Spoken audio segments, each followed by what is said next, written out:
Well, the whole family had been feeling sick for days with headaches and flu-like symptoms. It wasn't until a family member left the home for a few hours and returned to the smell of gas, they dialed 911.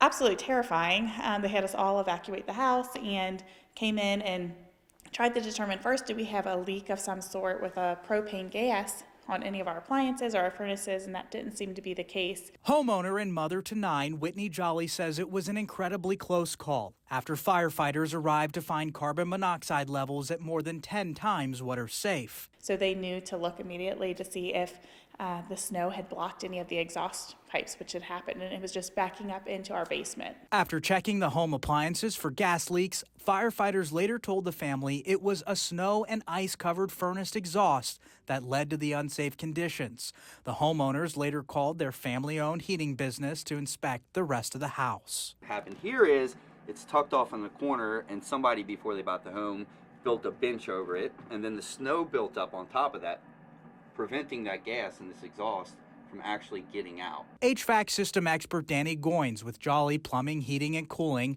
says when the snow comes down, it's critical to make sure ice and snow hasn't blocked your home exhausts. Yes, please, please, please check your exhaust pipes. Make sure they are clear. It is not worth the risk. It's a quick fix. Now, the family says that they are thankful that all 12 family members living in the house are safe. They have since cleared the snow and ice from around the exhausts at their house. They've also installed a number of carbon monoxide detectors. I'm Jocko Maluka, WLWT News 5.